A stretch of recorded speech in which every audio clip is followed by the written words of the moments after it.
아침에 이렇게 와서 제가 말씀도 좀 다시 보고 또 기도하고 이렇게 있을 때 연수기를 들어오라고 제가 했지 않습니까? 오늘도 들어왔는데 좀 늦게 들어오더라고요. 그래서 이제 좀 재밌는 일이, 기대되는 일이 이제 좀 지나가서 그런가 했어요. 그랬더니 들어와서 아니래요. 지금 마음이 즐겁답니다, 지금. 예. 그런데 사실은 수양에 가기 전보다는 덜 밝았어요. 왜냐하면 수양에 가기 전에는 막 기다림 때문에 상기되어 있었어요, 얼굴이. 기다림의 그 기쁨이 있었어요, 충만하게. 근데 이제 그 기쁨이 이제 지나갔잖아요. 그래서 제가 뭐라고 했겠습니까? 또 기다리고 있다, 그래서. 안 끝난다, 우리는. 그래서 그렇게 얘기를 했습니다. 또 즐거운 일들이 우리 앞에 예비되어 있다. 또 가자 하면 또 간다, 이렇게 얘기했습니다. 예.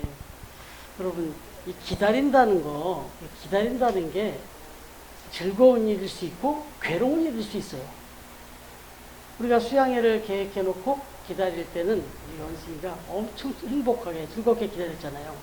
그런데 똑같은 날짜를 기다리는데 아주 괴로워서 죽는 사람들이 있습니다. 우리 민수가 병원에 복무하면서, 병원이라네요. 군대에 복무를 하면서 한번 좀 아팠죠. 구보를 하다가 한번 쓰러졌어요. 그래가지고 병원을 갔는데 결국은 좀 더 집중치료가 이루어져가지고 여기저기 병원을 다니다가 여기 분당에 율동공원 옆에 국군통합병원, 수도병원 여기까지 왔었어요. 그래서 그 병원에 있을 때 저희가 이제 면회를 갔죠. 면회를 갔다가 제가 화장실을 갔습니다. 그 수도병원 화장실을. 화장실을 가보니까 원 낙서가 그렇게 많이 써 있는 거예요. 그런데 뭐 여러 종류의 낙서가 있었지만 제 눈을 가장 확실하게 사로잡았던 낙서가, 비슷한 낙서가 여러 개 있었는데 D-187, D-56 뭐 이런 숫자들이 잔뜩 써 있는 거예요. 그럼 이게 뭔지 아시죠? 자기 제대 날짜만 학수고대하는 거예요. 자기 제대 날짜만 학수고대하고 병원에 들어와서도 자기 지금 제대 날짜가 며칠 남았나 이거만 쓰는데 그걸 쓰는 그 병사의 얼굴이 떠오르는데 연승이의 얼굴이었을까요? 아니죠. 이거는 정말 막 인상 막 은놈상 다 써서 어떻게 그거 써놓고 막 화장실 문을 두들기지 않았나, 막 그냥 구멍으로 치지 않았을까, 그런 생각이 들었습니다. 여기 지금 예배를 드리고 있지만 진수를 면회 갔을 때도 그랬어요. 진수를 면회 갔을 때도 우리가 면회 가서 뭘 사들고 가서 이렇게 면회에서 뭐 맛있는 걸 먹으라 그러고 또 뭐 인도네시아 이모도 같이 가고 그랬거든요. 같이 가서 얘기를 했는데 여기 먼지도 않아요. 여기 관악산 뚫기 낙성대인데 남태령고개인데 가서 먹으라 뭐 하라고 하면 쳐다도 안 보고요. 이러고만 있었어요. 그러고만 있는 거예요. 뭐 지금 이거 다 필요 없고 지금 내가 왜 여기 앉아있나 이런 생각이 들었나 봐요. 뭐 빨리 제대하고 싶은 말이 훌쩍 같았나 봐요. 왜 이야기를 드리겠습니까? 지금 우리가 사도행전을 묵상하고 있는데 24장까지 우리가 묵상을 했어요. 근데 24장까지 온 그 내용에 보니까 사도 바울이 지금 로마 총독이 주둔하고 있는 가이사랴 감옥에 지금 갇혀있는 상황이 됐습니다. 근데 이게 한 장 휙 넘어가니까 아무것도 아닌 것 같죠? 2년입니다. 2년. 이 한 장이 지나가는 여기에 간극이 2년이에요. 그러면 이 2년이 딱 정해진, 그래도 D-Day 며칠을 정할 수 있는 2년이었냐? 아니요. 2년인지 20년이 될지도 모르는 2년이었어요. 이 가이사랴 감옥에 갇혀 있었습니다. 왜 그럼 이렇게 오랫동안 갇혀 있었을까요? 아시잖아요. 이 벨릭스라고 하는 이 총독이 정말 나쁜 인간이잖아요. 분명히 죄가 없는 것도 알았어요. 그런데도 자꾸 불러요. 그 만나가지고는 하는 소리가 뭐 조금 뽀찌라 그러네. 뽀찌. 예, 뭐 찔러주면 내보내주겠다. 근데 사도 바울이 어처구니가 없는 거죠. 물론 돈도 없거니와 그걸 찔러주는 순간 내가 죄인이라는 걸 인정하는 거잖아요. 내가 나쁜 놈이라는 걸 인정하는 것밖에 안 돼요. 난 죄가 없는데. 그래서 버텼죠. 버티는 게 아니죠, 지금. 그리고 또 이 펠릭스는 또 슬쩍 또 저 유대인들의 눈치도 보고 이렇게 흘러간 시간이 2년이에요. 사도 바울은 진짜 이 2년이 얼마나 지옥 같았을까요? 도대체 언제 풀려날지도 모르겠고 혹시 어느 날 그냥 죽여버릴지도 모르겠고 그런 상황 속에서 2년 동안을 감옥에 갇혀 있는데 2년인지 20년이 될지도 모르는 그런 2년을 지내고 있는데 사도 바울이 그동안 해왔던 행적을 보세요. 정말 발바닥이 닳도록 그리고 옷이 다 찢어지고 헤어지도록 그렇게 돌아다녔잖아요. 무슨 교통수단이 이렇게 좋았습니까? 그냥 그걸로 1차, 2차, 3차 전도행을 끊임없이 돌아다니는 사람 아니에요? 그렇게 다니던 그리고 한 영혼이라도 더 구원해야 되겠다는 이런 마음으로 다니던 사도 바울이 지금 옥에 갇혀갖고 2년 동안을 갇혀 있을 때 이 마음이 얼마나 답답하고 괴로웠겠냐고. 그런데 하나님은 의미 없는 시간을 안 주시죠. 결국은 이 2년이 지나고 나니까 2년이면 온다 이런 것도 없었지만 때가 되니까 결국은 자유하게 됩니다. 그리고 이 시간이 지난 후에 결정적인 때가 되었을 때 결국 바울은 이제 이 이후에 우리가 보지만 로마로 갑니다. 아주 가장 돌아보면 가장 최적기에 로마로 갑니다. 여러분 그래서 사도 바울이 옥중서신을 쓰면서 빌립보서 1장 12절에 이렇게 고백을 합니다. 뭐라고 하냐면 형제들아 내가 당한 일이 도리어 복음 전파의 진전이 된 줄 너희가 알기를 원하노라. 자기가 복음을 전하기 위해서 애를 쓰고 수고했는데 어떤 때는 그 복음 전파를 막히는 안타까운 상황이 벌어졌었는데 때를 지나놓고 보니까 오히려 그것이 더 좋은 기회를 만나게 됐고 심지어는 그 옥중에서까지 복음을 전하게 됐고 그래서 더 큰 일을 이루게 됐다는 것을 너희가 알기를 원하노라 그랬어요. 이 얘기는 너희들도 지금 복음을 전하고 믿음으로 살지만 힘들고 어려운 때가 있을 거다. 왜 이렇게 힘든 일이 자꾸 정말 형통에도 지금 모자랄 때 왜 이렇게 더디가고 뭐가 막히고 이럴까 걱정하는 여러분 당신들 나도 그런 때를 겪었는데 그게 오히려 지나고 보니 더 큰 뜻이 있고 더 멋진 결과를 낳게 되더라. 이걸 너희들이 알기를 원한다 하고 이야기를 한 거예요. 여러분 어떻게 생각하십니까? 왜 두 분 왜 이렇게 분주해요? 잠깐만요. 여러분 우리도 그렇잖아요. 우리도 때때로 정말 이 일은 언제까지? 도대체 이런 일은 왜? 언제까지? 정말 이렇게 퀘션이 붙을 때 많지 않나요? 아, 이런 일 좀 빨리 좀 끝냈으면 좋겠고, 그렇다고 내가 이거 빨리 끝내주면 뭐 딴짓 하겠다는 것도 아니고, 나 정말 열심히, 성실하게, 신실하게, 그렇게 살고 싶다는데, 왜 자꾸 이렇게 앞길이 가로막히고, 자꾸 안 풀리고, 왜 이런 일들이 자꾸 때로는 억울하고 분한 일까지, 정말 괴로운 일들이 이렇게 계속 끝도 없이 이어지고 있는 것일까? 이런 생각이 들 때도 있지 않아요? 물론 거기에 내용에 가만히 가보면 내 양심에 내가 잘못 선택하고 잘못 결정해서 그런 일이 벌어질 때도 있어요. 그럴 땐 정말 할 말이 없잖아요. 빨리 회개하셔야지. 그때 빨리 회개하시고 정말 제가 깨달았으니까 두 번 다시 그런 어리석은 일을 안 할 테니까 돌이켜달라. 기회를 달라. 하나님께 그렇게 기도하셔야죠.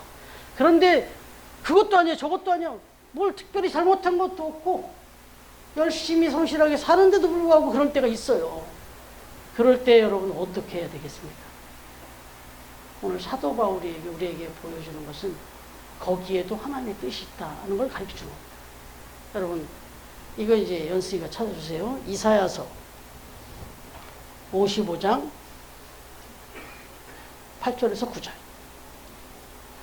이사야서 55장 8절부터 9절. 이는 내 생각이 너희의 생각과 다르며 내 길은 너희와 너희의 길과 다름이니라. 여호와의 말씀이니라. 길은 하늘이 땅보다 높음 같이 내 길은 너희의 길보다 높으며 내 생각은 너희의 생각보다 높음이니라. 아멘. 여러분 이 말씀은 그냥 외워버리세요. 외워버리세요. 그래서 평생에 아예 항상 이 말씀을 생각하고 사십시오. 여러분 내 생각은 너희 생각과 다르답니다.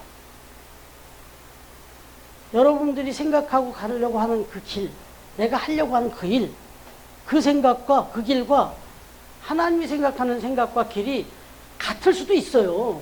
무조건 다 다르다는 게 아니에요. 그런데 상당 부분이 다르다는 거예요. 어떻게 다르다고요?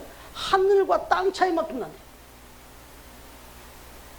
저와 여러분이 생각하는 그 길, 여러분이 생각하는 그 일이, 그 시간이 하나님의 생각과 하나님의 뜻과는 하늘과 땅 차이가 날 수도 있다는 거예요. 그러니까 내 생각, 내 길을 따라올 생각도 하지 마. 그 뜻입니까 이게? 너희 생각과 너희 길은 내가는 천지 차이라 나를 흉내낼 수 없으니까 아예 엄두도 내지 마. 이런 뜻이냐고. 그게 아니죠. 거꾸로. 그러니까 네 생각, 네 길 다 내려놓으라는 거예요. 네가 알고 있는 그 길, 네가 생각한 그 방법 내려놓으라는 거예요. 심지어는 네가 원하는 그 일 내려놔보라는 거예요. 그러면 어떤 일이 벌어진다고요? 내가 생각한 길, 내가 원했던 그것과는 비교도 안 되는 하늘과 땅 차이만한 결과를 얻게 될 거다 이런 얘기입니다. 여러분 앞에서 이 이야기를 할 때 목소리가 제가 커지는 이유가 제가 그렇게 살고 있거든요. 저는 이 말씀을 준비할 때 한 절 한 절 아멘입니다. 한 절 한 절. 여러분 한번 경험해 보십시오. 이미 경험하고 계신 분들은 그렇게 열심히 사시고, 여러분 하나님은 오늘도 우리를 그렇게 인도하고 계십니다. 그렇게 함께하고 계십니다. 그렇기 때문에 좀 힘든 일, 조금 괴로운 일, 조금 너무나 지루한 일, 정말 언제 끝날지 모르는 계속되는 그런 일들, 그 앞에서 누굴 바라봐야 될까요? 하나님. 도대체 무슨 복을 어떻게 주시려고 이렇게 이렇게 지독하게 시간을 끄십니까? 도대체 얼마나 큰 빌딩을 지으려고 이렇게 기초공사를 오래 하냐 말이에요. 그런 마음으로 여러분의 삶 속에 힘들고 괴로운 일, 막 일이 정말 길게 갈수록 실망하고 좌절하지 마시고 하나님 바라보시면서 기대합니다. 이 정도 시간을 끌고 이렇게 준비하시는 일이라면 과연 어떤 일을 나에게 줄지 기대합니다. 기도합니다. 기다립니다. 이거예요. 여러분, 그런데 이제 여기 베스도가 이제 나와요. 정치적으로 대단히 욕망이 많고 물질에 관심이 많고 욕심이 많고 오로지 자기 자리에 연연해서 사람의 눈치만 살폈던 사람 벨리스 총독이 과연 어떻게 됐을까요? 이렇게 2년씩이나 바울을 그냥 이렇게 괴롭히고 그냥 묻어놨던, 감옥에 가던 이 벨릭스요, 자기 자리를 막 영달을 자기 욕심을 채우려고 이 짓 하다가 결국 2년 동안 끊었죠. 근데 결국 이 벨릭스는 불려 들어가요. 로마로. 박탈당하고 문책성으로 끌려 들어갑니다. 저 로마로. 이런 인간들의 말로가 이래요. 사람 눈치나 살피고 그냥 뭔가 내 이권이나 이속이나 차리고, 그래서 그런 거는 다른 사람의 뭐 아픔 이런 거 다 거들떠도 안 보고 오로지 내 영달, 내 만족, 내 유익만 생각하면서 기회주의적으로 사는 인간들은 결국 이렇게 해요. 결국 불려 들어가서 그냥 그렇게 자기가 그렇게 지키려 했던 것을 박탈당해버려요. 그래서 그 다음에 그 대신에 부임한 사람이 베스도입니다. 베스도. 이 베스도라는 사람이 후임 총독으로 이제 부임을 받게 된 거예요. 그런데 이제 베스도가 새로이 가이사랴 총독으로 부임을 했는데 이 사람은 보니까 그래도 뭔가 속전속결을 처리하는 것 같았어요. 부임하자마자 3일 후에 예루살렘을 다 방문합니다. 이렇게까지 서두를 필요는 없었는데 가이사랴에 부임한 지 3일 벌써 예루살렘으로 가요. 그만큼 예루살렘 문제가 또 중요했다는 얘기가 돼요. 그 당시에 좀 관계가 악화되어 있었다고 그래요. 로마와 이스라엘 관계가. 그러니까 이걸 이 벨릭스가 있으면서 직무유기하고 제대로 일을 못해가지고 엉망이 됐다고 판단하니까 베스도를 보내가지고 이걸 빨리 수습하라 그랬겠죠. 그래서 베스도가 와가지고 이제 예루살렘으로 와서 이제 이 악화된 이 관계를 개선하려고 하니까 이 이스라엘 사람들, 이 유대인들의 마음을 좀 들어줘야 될 거 아니에요. 그래서 귀를 기울이고 그들이 원하는 게 뭔가를 들어봤더니 첫 번째로 들려오는 소리가 바울 잡아달라는 거예요. 바울의 재판을 요구하는 거예요. 여기 유대인들의 지도자들이 바울을 재판해달라는 거예요. 근데 어떻게 해요? 예루살렘으로 데려가서 재판하게 해달라. 예루살렘으로 데려가서 재판하게 해달라. 근데 이거 무슨 뜻인지 알잖아요. 그 가는 도중에 잡아 죽이려고 그랬던 거예요. 암살하려고. 근데 지독한 놈들이죠. 2년 전 얘기예요, 이게. 2년 전에 우리들은 바울을 잡아 죽이기 전까지는 먹지도 자지도 않겠다고 결심한 사람이 40명이나 됐다고 그러잖아요. 근데 그 인간들이 지금도 어떻게 보면 바울만 지루할 수 있는 시간이 아니라 이놈들도 지루했어요, 이 사람들. 바울만 나오기만 하면 죽이려고. 2년을 그렇게, 몇 년이 될지 모르는데 끝까지 그렇게 했던 거예요. 그런데 어떻게 보니까 이 배경으로 보면 베스도가 알았던 것 같아요. 베스도가 알았던 것 같아요.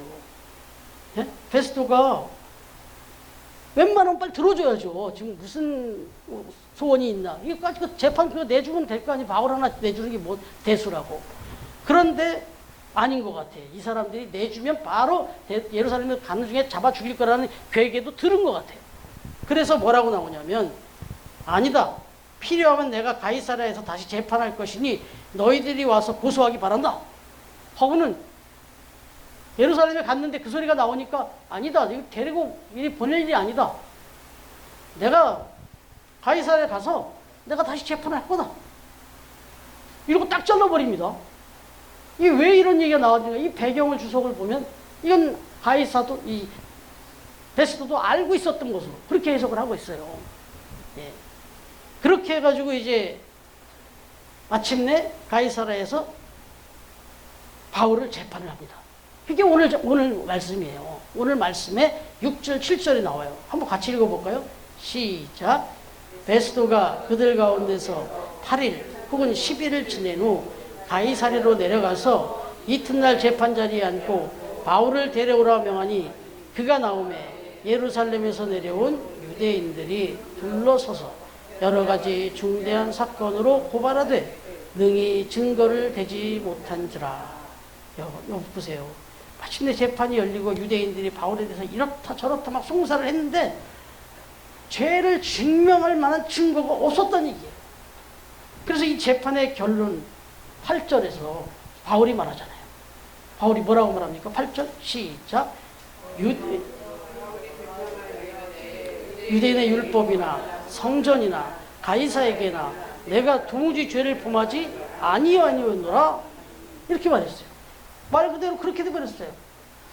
그런데 또 여기서 또 이렇게 풀렸으면 좋겠는데 오늘 본문의 중요한 대목이 또 여기 나오죠. 9절 같이 읽어볼까요? 시작.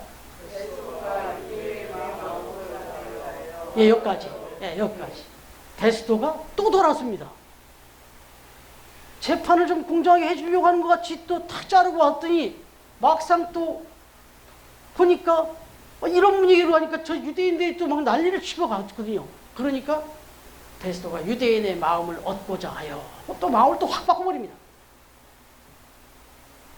여러분, 재판하는 사람이면 재판관이라면 얘는 뭐예요?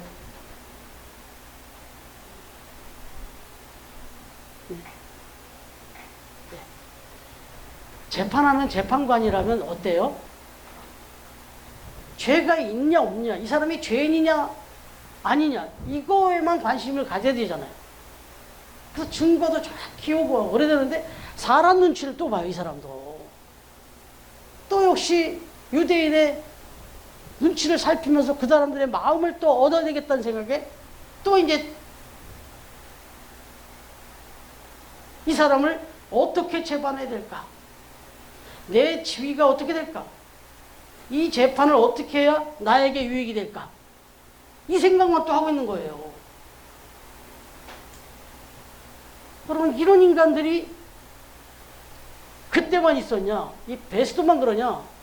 여러분, 오늘 우리 시대에 우리 삶 가운데 이런 사람이 널렸습니다. 때로는 저와 여러분이 이런 사람이 되기도 합니다. 말씀을 한번 더 드려보면 우스운 얘기인데, 그러나 참 웃지 못할 씁쓸한 얘기입니다. 제가 병원에 가서도 가끔 패션이 붙을 때가 있어요. 이런 패션이. 이런 얘기를 들었습니다. 어떤 외과 의사 선생님이 아내와 막 이야기를 하는데, 그 아내가 정말 입전에 정말 필요해서 그래. 돈 좀 더 달란 말이야. 막 돈을 요구했다는 거야. 특별한 돈을. 그러니까 아니 지금 수입이 뻔한데 지금 어떻게 뭘 더 돈을 더 갖다 달라는 얘기냐. 막 그랬더니 부인이 그때 한 명만 더 째면 될 거 아니야. 그랬대. 이게 무슨 이야기 이해되세요? 하나 더 째면 될 거 아니야. 이랬대요. 이 얘기가 뭐냐면, 그냥 한 사람 봐갖고 적당한 사람 잡아갖고 수술하면 될 거 아니야. 이렇게 얘기했다는 거예요. 외과 의사의 판단에 때로는 이 사람은 절대 아무리 지금 상황이 이렇지만 수술을 안 해야 될 사람이 있고, 어떤 사람은 정말 좋아해도 돈이 있고 없고 떠나서 이 사람은 수술해야 되는 사람이 있고, 이 기준은 생명이군요. 의사가 그래야 되는데 때로는 의사도 이걸 째 마라 할 때가 있다는 거예요. 제가 병원 얘기를 잠깐 했지만 정말 조심스러운 얘기니까 그냥 느낌이 그랬다는 거예요. 팩트라는 게 아니라. 어떤 때는 이런 검사를 꼭 받아야 되나 싶은 검사를 받으라고 그래요. 다음에 올 때는 이 검사 받으세요. 저 검사 받으세요. 역시나 제가 그걸 가서 검사를 받아보면 아무렇지 않고 정상이 돼, 다. 만약에 모르니까 받으라는 거라는데 검사비가 장난이 아니잖아요. 10만 원대도 아니에요. 20만 원, 30만 원이에요. 근데 받고 그래요. 그러면서 또 검사이나 살펴보면서 그냥 그거 좋고 저렇고 좋은데, 그럴 때 그런 마음이 들 때도 있어요, 솔직히. 그런데 돌아서면서 무슨 생각이, 야, 이런 식으로 지금 여기 환자가 지금 막 줄줄이 들어가는데 이런 식으로 검사만 막 한 10번만 나오면 순식간에 200만 원이에요. 뭐 이런 생각이 저만 들었나요? 가끔 병원도 정말 이 속을 챙기긴 챙기는구나 하는 때가, 늑대가 씁쓸할 때가 있습니다. 솔직히. 냉정하게 그 환자의 판단, 그 사람의 건강 상태에서 정말 소신을 가지고 이 사람의 생명에는 아니다. 절대 수술을 안 해도 된다. 또 어떤 사람은 정말 이렇지만 이 사람은 정말 수술해야 된다. 뭐 이런 절대 기준이 있어야 되는데 내 상황에 따라서, 내 형편에 따라서, 내 만족에 따라서 그럴 때가 있냐 없냐 이거죠. 여러분, 이게 의사만이 아니죠. 다른 생활 전 분야에 많습니다, 이런 게. 우리 삶의 현장에서도 내가 그 일을 할 거냐 말 거냐 결정할 때 정말 그게 해야 될 일이냐 하지 말아야 될 일이냐 이런 정말 중요한 기준으로 살면 참 좋은데, 이게 나한테 유익이 되면 막 절대 찬성을 해요. 근데 이게 나한테 유익이 아니다 싶으면 절대 반대를 해버립니다. 지금 시대적으로 안타까운 게 그거예요. 우리 대한민국이 둘로 찢어져 있는데 이게 왜 이런 일이 벌어지냐면 옳고 그름의 문제가 아니에요. 의와 불의의 문제로 기준을 하면 이렇게까지 할 일이 없는데, 이게 네 편 내 편이 돼 있단 말이에요. 그래서 저쪽에서 아무리 옳은 일을 해도 내 편이 아니면 반대예요. 저쪽이 아무리 나쁜 일을 해도 그 편이 내 편이면 옳은 거예요. 나에게 유익이 되면. 이게 지금 우리나라 전반에 걸쳐 있습니다. 이걸 바로잡아 줄 수 있는 사람은 그리스도인밖에 없어요. 그런데 여러분, 교회가 어떨까요? 교회가 어떨까요? 교회에서 재직회를 하면요, 뭐 다 핑계는 막 교회를 위한 얘기라고 그래요. 근데 한꺼풀 들어가 보니까 그걸 하게 되면 내 아들이 문제가 있어. 우리 부서가 문제가 돼. 그래서 반대하는 거예요. 근데 말은 아주 아름답게 하죠. 그래서 재직회만 하면 싸움판이 벌어집니다. 그래서 우리는 재직회 안 하잖아요. 우리도 해야 될 때가 있겠죠. 무조건 안 한다는 뜻이 아니라. 여러분, 부끄러운 얘기, 목회자 얘기 하면은 웬만하면 하지 말라고 합니다. 저도 조심스럽습니다. 근데 교회를 섬길 때 목회자도 마찬가지예요. 의사 못지않은 고민이 있을 때가 있습니다. 교회에서 뭔가를 해야 될 일이 벌어집니다. 이게 이 일을 진행하면은 내 사례가 문제가 될 것 같아. 그러면 그건 거룩한 표현에도 하지 말자고. 또 어떤 거는 이렇게 하면 이렇게 해서 하면 내 사례가 좀 보장받을 것 같아요. 그럼 막 또 여러 가지 성경적인 일 다 들어대면서 막 하게 된다고 합니다. 목회자도 그럴 때가 있어요. 하나님 앞에서, 하나님 말씀 앞에서 아무리 여러분들이 싫어하고 듣기 싫어해도 정말 이건 10번 웃으면 해야 되는 말씀이 있어요. 그런데 어떤 말씀은 이런 얘기 했다 괜히 인기 떨어지지. 괜히 또 교회는 안 나오는 분생기면 어떻게 해. 그래갖고 진짜 하나님은 주신 말씀인데 안 해요. 이게 목회자도 이런 때가 있어요. 적어도 지금 여러분 앞에서 이 말을 하고 있는 저는 이 짓을 안 하려고 발버둥 치고 있는 사람이다. 그 얘기를 제가 드리는 겁니다. 그래서 말씀드리는 거예요. 여러분, 고린도전서 10장 31절에 보면 기준을 주셨어요. 그런즉 너희는 먹든지 마시든지 다 하나님의 영광을 위하여 하라. 하나님의 영광을 위하여 하라. 아멘이십니까? 네. 정말 그렇게 사셔야 돼요. 그런데 어떻게 하면 먹든지 마시든지 다 하나님께 영광을 돌리며 살 수 있는가 가르쳐 드릴게요. 말씀에 써 있어요. 골로새서 2장 23절에서 22절 23절 이건 다 같이 찾아보세요. 예, 찾으신 분들이 같이 합독하겠습니다. 연승이도 찾아보시고 지금 성경을 찾으신 분들은 다 같이 골로새서 2장 23절 그러니까 22절 23절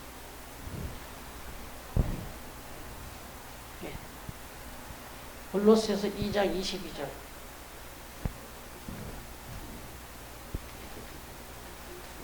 찾았습니까? 예, 같이 그럼 한 목소리로 크게 읽어볼까요? 시작. 죄송합니다. 3장입니다. 3장. 예, 제가 잘못. 3장 22절 23절 3장 22절 23절 시작. 종들아 모든 일에 육신의 상전들에게 순종하되 사람을 기쁘게 하는 자와 같이 눈가림만 하지 말고 오직 주를 두려워하여 성실한 마음으로 하라. 무슨 일을 하든지 마음을 다하여 주께 하듯 하고 사람에게 하듯 하지 말라. 아멘. 여기 보니까 눈가림만 하지 말라. 사람 눈가림만 하지 말고 하나님을 바라보면서 해라. 모든 일을 주께 하듯 하라. 여러분 모든 일을 주께 하듯 하면 그게 다 먹든지 마시든지 하나님의 영광을 위하여서 하는 일입니다. 정말 너무나 당연한 거예요. 목회자가 말씀을 전하고 성도들을 섬기는데 주께 하듯 하면 그게 하나님께 영광 돌리는 거죠. 그러니까 제가 여러분들한테 정말 잘해야 되는 거죠. 잘 섬겨야죠. 진실하게 섬겨야죠. 그게 하나님께 영광을 돌리는 거예요. 그럼 여러분 더 말할 것도 없잖아요. 여러분과 여러분들 관계에서 여러분들이 저를 대해줄 때도 그렇게 해주셔야 돼요. 앞에서 눈가림만 하듯이 목사님 하고 뒤돌아서는 이렇게 하시면 안 되죠. 이게 교회에도 이런 문제가 되고 이제 한편 넘어갑니다. 사도 바울을 보니까 이 모든 상황을 다 지켜보면서 더 이상 이때는 안 되겠다 생각을 해요.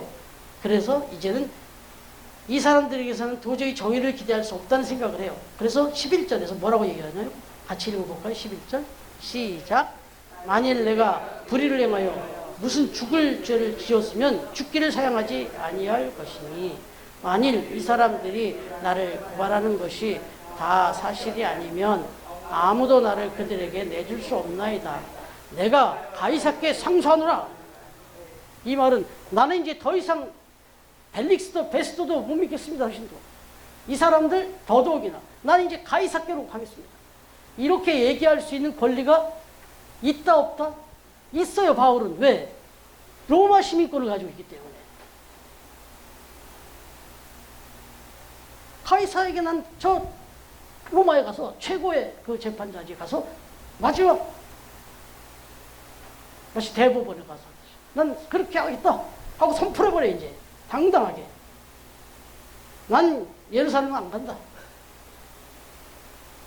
거기 가서 뭐 그리고 또 여기서 가이사라에게도 재판을 받지 않겠다. 난 로마 십경을 간 사람이니까 난 로마로 가겠다. 난 거기 가서 공정한 재판을 받겠다. 이렇게 선포한 거예요. 그랬더니 베스도 총독이 뭐라 그래요? 오늘 말씀의 제목입니다. 시작. 가이사에게 갈 것이라. 가이사에게 갈 것이라. 대답 약속을 합니다. 그래, 네가 가이사에게로 송사를 했으니까 보내주겠다 하고 대답을 얻어냅니다. 이렇게. 여러분 또 하나 잠깐 생각해 보세요. 그러면 진짜 사도 바울이 야, 여긴 믿을 인간이 없구나. 정말 가이사에게 가야 제대로 된 공정한 재판을 받을 수 있지. 그 생각 때문에 가이사에게 가서 재판을 받겠다고 공정한 재판을 기대하고 그랬을까요?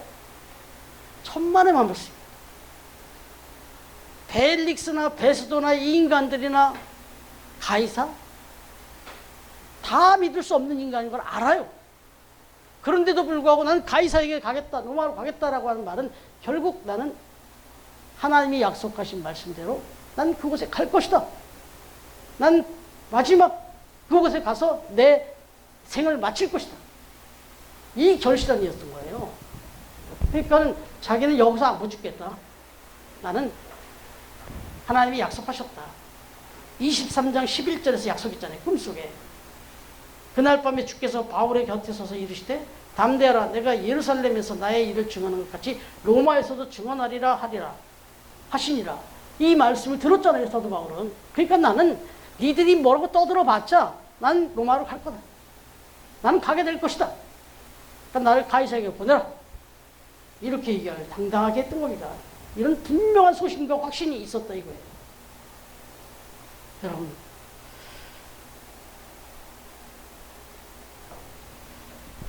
우리가 인생을 살아가면서 이 세상이 추구하는 많은 길들이 있어요. 그러니까 사도 바울도 얼마든지 타협할 수 있는 시간들이 많이 있었고 얼마든지 빠져나올 수 있는 길도 있었고 정말 쉬운 길이 있었는데도 불구하고 사도 바울은 자기가 정해진 그 절대 기준의 길로 당당하게 갑니다.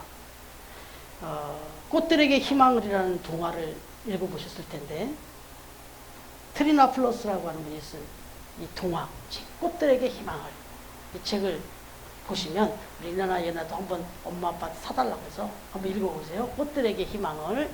이 책에 보면은 정말 헛된 욕망의 그 기둥에 먼저 오르려고 막 경쟁하는 수많은 애벌레들이 나와요. 동화식으로 나와요. 이 애벌레들은 그 기둥 꼭대기에 무엇이 있는지도 모르고 막 서로 올라가려고 막 밟아요. 막 서로를 밟고 누우면서 거기로 올라가려고 막 애를 바둥바둥 애를 쓰면서 막 그러다가 떨어지기도 하고 막 갑니다.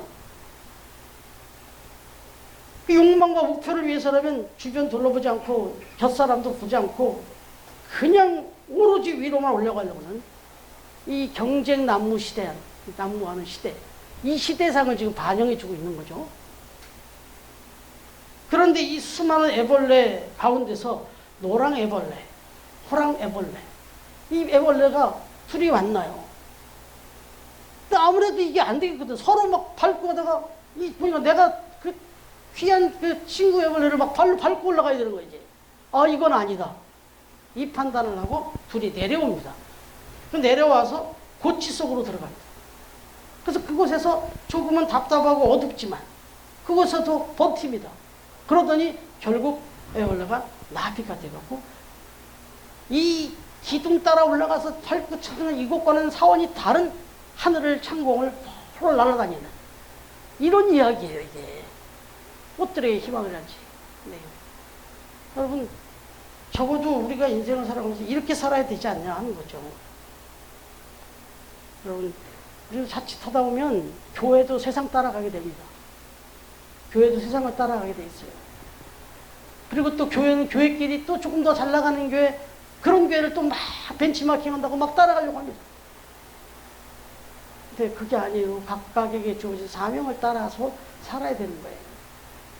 여러분, 지난주에도 우리가 찬양을 했습니다만 교회라고 하는 찬양의 가사를 기억하시죠? 사람이 넘치기보다는 사랑이 넘치는 교회. 섬김받기를 좋아하기보다는 섬김의 기쁨을 알아가는 교회. 세상이 주목하기보다는 주님이 주목하는 교회. 세상에 알려지기보다는 서로가 서로를 더 깊이 아는 교회. 뭐 이런 가사잖아요. 여러분, 우리 저 책을 좀 우리 악보집 거기에 공교롭게도 기억 니은 순으로 했는데도 그게 제일 1번이에요. 그래서 우리는 처음 교회 아주 교회가 돼버렸는데, 여러분 결코 세상 살아가시면서 너무 세상 바라보지 마시고 그거 쫓아가려고 바둥바둥하지 마시고 내게 준 사명, 내게 준 이 하나님의 이 말씀 기억하시면서 한번 시간이 걸리더라도 조금 뭐 이익이 좀 손해보더라도 뭐 그렇게 아니 좀 더 적극적으로 소신있게 그렇게 살아가심으로 정말 하나님이 주시는 큰 기쁨의 열매를 경험하는 그런 행복한 그런 처음 교회가 되기를, 그리고 처음 성도님들이 다 되어지기를 주님의 이름으로 축원합니다.